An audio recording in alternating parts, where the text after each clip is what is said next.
អភិបាលស្រុកកំពង់ត្រឡាចដាក់ចេញទិសដៅសំខាន់ៗមួយចំនួនដើម្បីត្រៀមរៀបចំការពារសន្តិសុខសណ្ដាប់ធ្នាប់ជូនប្រជាពលរដ្ឋក្នុងឱកាសបុណ្យចូលឆ្នាំថ្មីប្រពៃណីជាតិខ្មែរនារសៀលថ្ងៃច័ន្ទ3កើតខែចែកឆ្នាំរោងឆស័កពុទ្ធសករាជ2568ត្រូវនឹងថ្ងៃទី31ខែមីនាឆ្នាំ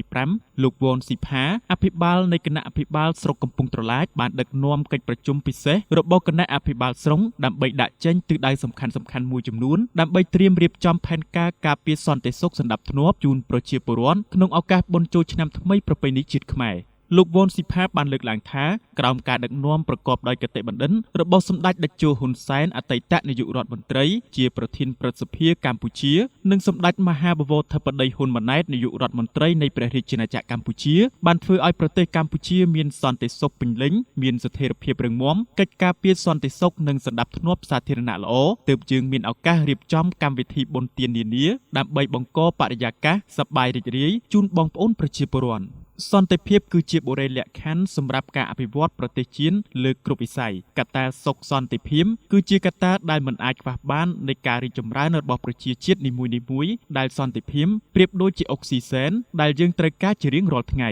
បន្ទាប់មកលោកវ៉ុនស៊ីផាអភិបាលស្រុកកំពង់ត្រឡាចបានចុះពិនិត្យរៀបចំសោភ័ណភាពសាលាស្រុកកំពង់ត្រឡាចដែលក្នុងឱកាសនៃពិធីបុណ្យចូលឆ្នាំថ្មីប្រពៃណីជាតិខ្មែរខាងមុខនេះរដ្ឋបាលស្រុកកំពង់ត្រឡាចកំពុងរៀបចំតុបតែងលម្អ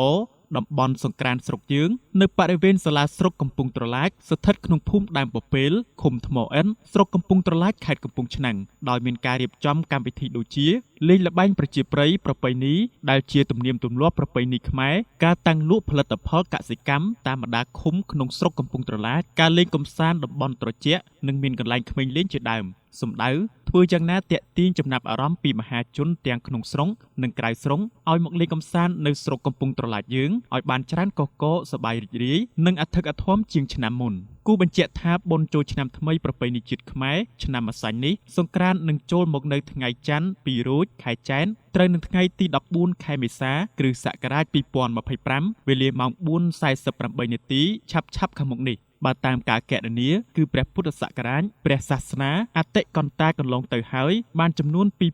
2568ត្រឹមថ្ងៃអាទិត្យ15កើតខែពិសាខលុះដល់ថ្ងៃច័ន្ទ1រោចខែពិសាខឆ្នាំម្សាញ់សប្តាហ៍ស័កទៅចូលពុទ្ធសករាជ2569ឆ្នាំម្សាញ់សង្ក្រាន្តចូលមកនៅថ្ងៃច័ន្ទ2រោចខែចែនត្រូវនឹងថ្ងៃទី14ខែមេសា គ្រិស្តសករាជ2025វេលាម៉ោង 4:48 នាទីពេលនោះព្រះអាទិត្យចេញពីមីនៈរាសីទៅស្ថិតនៅឯមេសរាសីតាមផ្លូវគោវិថីគឺផ្លូវកណ្ដាលទើបមានទេវតាមួយព្រះអង្គជាមគ្គនាយិកាព្រះនាមគូរកៈទេវីជាបុត្រីទី2នៃកបិលមហាព្រហ្មគង់នៅចតុមហារាជការទ្រង់អំពរពណ៌លឿងលម្អនៅព្រះកាយដោយសៀតផ្កាអង្គាបបុសអភរណៈទ្រង់ពាក់កែវមុតាភក្សហាទ្រង់ទេលំព្រេងព្រះហស្ថស្ដាំទ្រង់ព្រះខ័នព្រះហស្ថឆ្វេងទ្រង់ឈើច្រន់ទ្រង់ផ្ទុំបិទព្រះនេត្រលើខ្នងស្ដេចខ្លាជាពាហនៈ